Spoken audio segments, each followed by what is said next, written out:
अफगानिस्तान से इस वक्त एक बड़ी खबर आ रही है। भारत सरकार ने काबुल में मौजूद अपने राजदूत और दूतावास के कर्मचारियों को तुरंत वापस बुलाने का फैसला किया है। विदेश मंत्रालय के प्रवक्ता अरिंदम बागची ने ट्वीट कर यह जानकारी दी है। आपको बता दें कि 150 से ज्यादा भारतीयों को लेकर वायुसेना का C-70 विमान काबुल से हिंदुस्तान के लिए उड़ान भर चुका है। इस वक्त की बड़ी खबर, दोपहर 1 बजे ये विमान काबुल से हिंदुस्तान पहुंचेगा। पहले जामनगर और बाद में गाजियाबाद के हिंडन एयरबेस पर उतरेगा। 150 से ज्यादा भारतीयों को लेकर C-17 ग्लोब मास्टर विमान काबुल से रवाना हो चुका है। तकरीबन आधा घंटा पहले ये विमान काबुल से उड़ान भर चुका है। ईरान की एयर स्पेस से होता हुआ ये जामनगर गुजरात पहुंचेगा और उसके बाद वहां से ये विमान गाजियाबाद के हिंडन एयरबेस पर उतरेगा।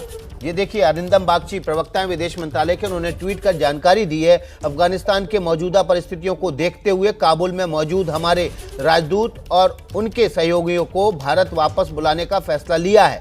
इंडियन एयरफोर्स के विमान C-17 ग्लोब मास्टर, जो कि काबुल से आधा घंटे पहले रवाना हुआ है, ईरानी एयर स्पेस से होता हुआ वो गुजरात के जामनगर लैंड करेगा और उसके बाद वहां से गाजियाबाद के हिंडन एयरबेस आएगा। इस विमान में 150 से ज़्यादा भारतीय मौजूद हैं। काबुल में मौजूद भारतीय राजदूत को भी वापस बुलाया गया है। उम्मीद जताई जा रही है कि वे भी इसी विमान से आ रहे हैं। 150 से ज़्यादा करीब भारतीय काबुल से हिंदुस्तान लौट रहे हैं। C-17 ग्लोब मास्टर विमान के जरिए उनको वापस लाया जा रहा है। दोपहर 1 बजे के करीब ये विमान भारत पहुंचेगा और सबसे पहले गुजरात के जामनगर आएगा और उसके बाद उसको हिंडन एयरबेस लाया जाएगा। तो इसी बड़ी खबर पर हमारे साथ हमारे 2 सहयोगी जुड़ गए हैं, प्रणय उपाध्याय और आशीष कुमार सिंह। सबसे पहले आशीष का रुख कर लेते हैं। आशीष, अब ये मान लिया जाए कि काबुल का जो दूतावास है वो पूरी तरह से बंद करने का एक औपचारिक ऐलान भर बाकी है? देखिए, मुझे लगता है विकास, औपचारिक ऐलान भी कर दिया गया। फैसला तो 2 दिन पहले ही हो गया था कि सारे डिप्लोमेट्स और एम्बेसी स्टाफ को बुलाया जाएगा। एबीपी न्यूज़ ने उसको सबसे पहले रिपोर्ट भी किया था और मुझे लगता है कि अब आप ये कह सकते हैं कि टेम्पररी पॉज तो कम से कम हो गया है डिप्लोमेटिक रिलेशंस, क्योंकि अस्थिरता है। पहले ये देखना होगा कि वहाँ किस तरह की सरकार आती है, उसके साथ डिप्लोमेटिक रिलेशंस इंडिया रखना चाहेगा कि नहीं।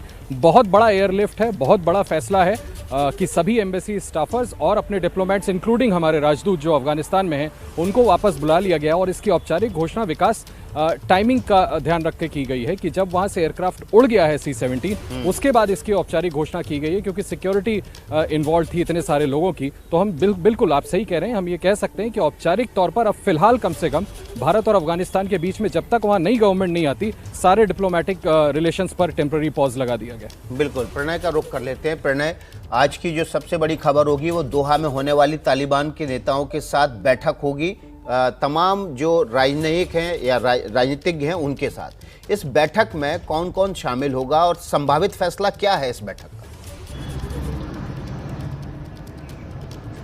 देखिए विकास, दोहा में जो कवायद चल रही है, ये कवायद है कि तालिबान की नई सरकार किस शक्ल में आएगी, किस तरीके से सत्ता के समीकरण होंगे, कौन कौन लोग उसमें शामिल हो सकते हैं। एक कोशिश चल रही है, हामिद करजाई, गुलबुद्दीन हकमतयार या अब्दुल्ला ये कोशिश कर रहे हैं कि एक पॉलिटिकल फेस के साथ आए।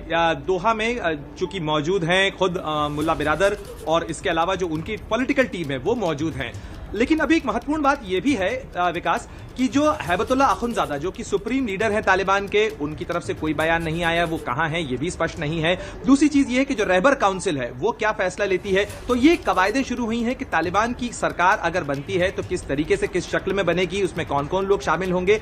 ये जो तालिबान के या अफगानिस्तान के समर्थन को जताने वाले जो मुल्क हैं, चाहे रूस हो चाहे चीन हो, उनकी तरफ से भी ये संकेत दिए गए हैं कि एक इंक्लूसिव इस्लामिक गवर्नमेंट बने, क्योंकि ये लेजिटिमेसी के लिए जरूरी है, ये एक्सेप्टेंस के लिए जरूरी है। तो ऐसे में कोशिश होगी कि एक एक्सेप्टेड फॉर्मूला बनाए, जिसके अंदर नाम भी चल रहा है, जो जलीली हैं पूर्व गृह मंत्री, उनका नाम भी चल रहा है कि उन्हें राष्ट्रपति के तौर पर एक चेहरा बनाया दिया। लेकिन वास्तविकता में यह कहा जा सकता है कि जमीनी रूप से कंट्रोल पूरी तरह से तालिबान के पास में होगा, पॉलिटिकल गवर्नमेंट तालिबान की होगी और इसका स्वरूप चाहे जो भी हो, लेकिन यह बात जरूर है कि सत्ता के सारे सूत्र इस समय तालिबान के हाथ में हैं और वो किसी तरीके की जल्दबाजी में नहीं है, क्योंकि उन्हें अच्छी तरह से पता है कि काबुल की सत्ता में उनका कोई विरोध नहीं है। अमेरिका और जो विदेशी नागरिक हैं उनके निकल जाने के बाद ही वो दोहा से बातचीत के लिए या आगे की कार्रवाई के लिए काबुल पहुंचेंगे। इसलिए फिलहाल जो पॉलिटिकल एक्शन का केंद्र है वो दोहा जरूर बना हुआ है और बाकी की चीजें उनके काबुल आने के बाद होंगी। तो इसमें अब बमुश्किल 1 या 2 दिन का वक्त है जब तक पूरा इवैक्यूएशन ऑपरेशन कंप्लीट हो जाएगा और उसके बाद तालिबान अपनी सत्ता जो है वहां पर स्थापित करेंगे। जी तो जैसे कि प्रणय उपाध्याय बता रहे हैं कि महत्वपूर्ण बैठक है आज की और इस बैठक के साथ ही सरकार के भविष्य की रूपरेखा और स्वरूप तय होगा।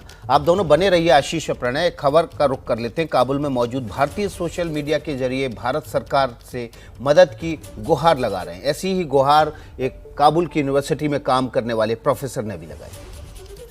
श्री नरेंद्र मोदी जी जो हमारे प्राइम मिनिस्टर हैं हिंदुस्तान के, उनसे बहुत हाथ जोड़ के हमारी रिक्वेस्ट है। हम लोगों की आज फ्लाइट थी काबुल से, जो हम लोग यहाँ फंस गए हैं, जो आज फ्लाइट कैंसिल हो गई है और हम लोग को कोई पता नहीं हम कैसे जाएंगे, क्या है यहाँ से। कृपया आप हम लोग को निकालें। हमारे जैसे यहाँ पे बहुत सारे लोग हैं जिनको कुछ नहीं मालूम, इंडियन लोग को ना, कि क्या करना है, सब हमको कुछ नहीं मालूम। कृपया करके हमारे को निकालिए यहाँ से। आपसे हाथ जोड़ के विनती है प्रधानमंत्री जी, मोदी जी, हमें यहाँ से निकालिए आप। तो काबुल में जो लोग फंसे हुए हैं उनके लिए बाकायदा विदेश मंत्रालय की तरफ से एक हेल्पलाइन नंबर जारी किया गया है, ईमेल एड्रेस भी जारी किया गया है ताकि वे कहाँ फंसे हुए इसकी पूरी जानकारी दे सकें और फिर उसके बाद जो राजनयिक हैं वो उनसे संपर्क करके उनको निकालने की कोशिश करेंगे।